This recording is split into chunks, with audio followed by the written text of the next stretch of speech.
Woo! It's hot. I could start every video in July and August here in Texas with that sentence. In fact, a lot of people in Texas start most sentences in July and August with that statement. It's hot, it's dry. Things are having a hard time just maintaining and staying alive through this season. The grass is sparse, it's yellow, it's brown, it's dried out, and it's not very lush anywhere. Except for maybe up here in the orchard. This is what I want to show you today. The difference between this space that is kind of in the swale and berm system with a lot of mulch and the space that is outside of this system. Now this right here, this is in the swale, so it is definitely dried out up here. But look at the grass here compared to the grass that's over there. In the orchard area, you can see there's still some green. It's still kind of thick, even with letting the horse come up here to eat every once in a while. So there is still some large animal pressure on the orchard. There's still grass growing and it's still green. I'm not extremely happy about the grass growing up here in my Back to Eden garden, but I am impressed that there is grass growing up here, and I want to show you how some of the things that I've implemented are connecting with this space, and I think the reason that maybe some of this ground is staying a little more moist where grass and other things can grow. If you remember over here on the backside of the orchard, there's this swale and berm area. This swale area is where I catch a lot of the water that runs on my property. It catches here, flows through here, and then heads over down into the main swale. But up here at the top of this catch is this berm that is full of wood. Some would call that a hugelkultur bed or a wood core berm. The whole point of putting that berm there full of wood was so that all of the water that ran into that swale would slowly soak into that and be held in that berm in the wood mass. As the wood decomposes and becomes soft, it would hold more moisture and make that moisture available to the plants and things around it as things started to dry out. I want to try to give you a little perspective here on the orchard. This is the main swale, and the orchard is all over here. And over here on the far left is where I have, this is where I started my Back to Eden garden or mulch garden. At the back end of that, the higher side of the orchard, on the higher side of that space is this swale and hugelkultur or wood core berm system that I just described. So all of that moisture that sits up there, gravity feeds underneath this area, down underneath where now I have my grape arbor, and on into this little space that I have enclosed for a garden. I am having a torturous time trying to keep any grass out of here.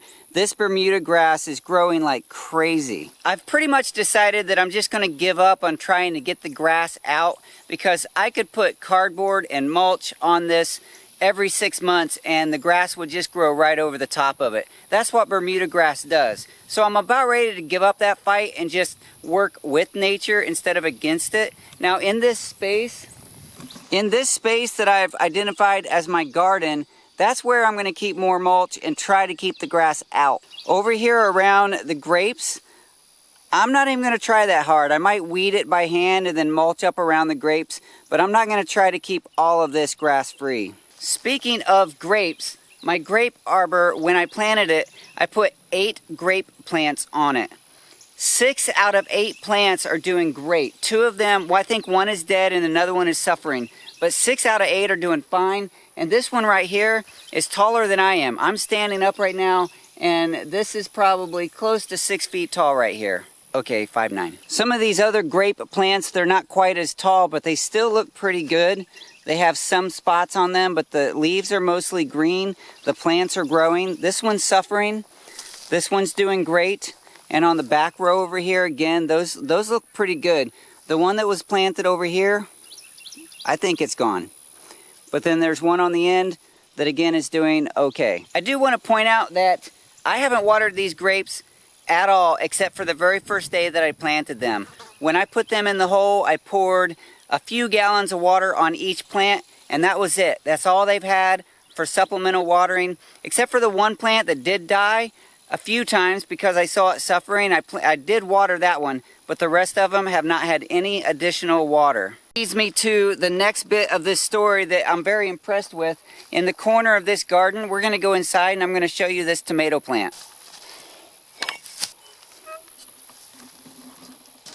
This tomato plant up in the corner of this closed-in structure has the same as the grape plants. It got planted. I poured about 3/4 full of a 5-gallon bucket of water on the plant the day I planted it, and after that it has no supplemental watering, only the rain that we've had. Now in the last 6 weeks or so we've had very little rain, so this tomato plant has had almost no water in several weeks. And it turns out that this plant, even though now it is starting to suffer here in the beginning of August, this plant is the only one that continues to give me red tomatoes.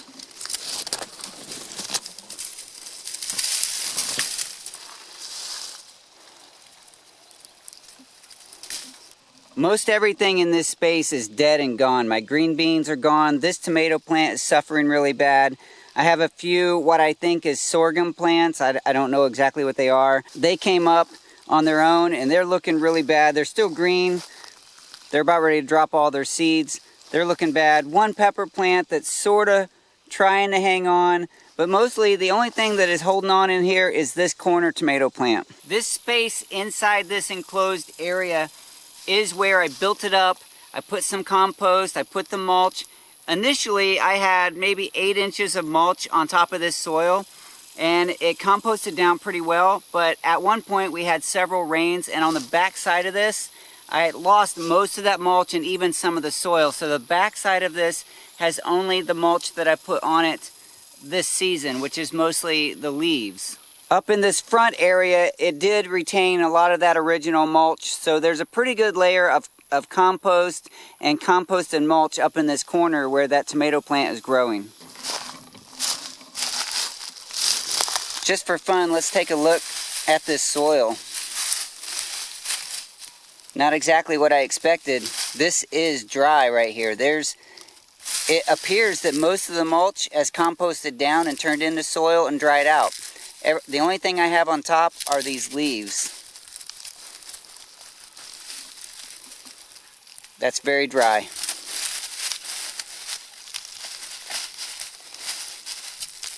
There is no significant moisture down in here that I can find just with my fingers.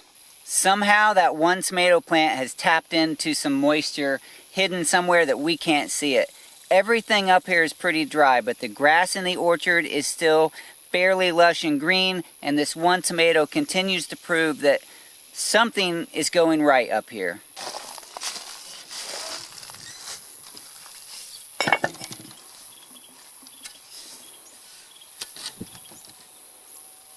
Now I'm quite aware that my permaculture skills have still a lot to be desired. I still have a lot to learn. My design of this orchard is not perfect. Some of my trees have suffered because I've allowed too much water to be on them at certain times of the year. And overall, I still am in the observation and interaction phase, probably for the rest of my life. But in the 6 years that I've been up here in this space, it's been fun to observe and to learn, and nature is teaching me. I mean, this Texas climate is brutal. We do get some freezes. We also get some extremely wet seasons where there's water, I mean literally floods up here in the orchard, and then at times like this in July and August when it's bone dry. So the climate is very tough. Even still, I think that the methods that I'm trying and the constant observation and reaction to what I'm learning is doing some good up in this space. I will continue to learn from all of my fruit trees, pomegranate trees, blackberries, elderberries, apples, and anything else that I choose to plant on these berms and in this system, even tomatoes.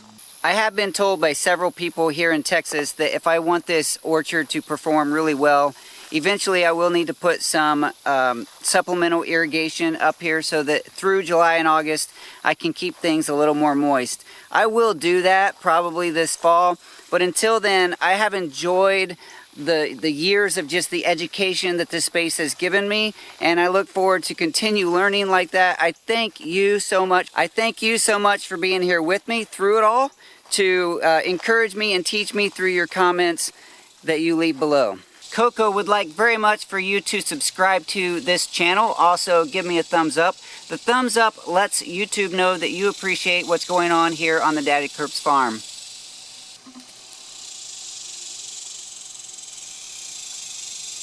That's all I got for now. I'll talk to you soon.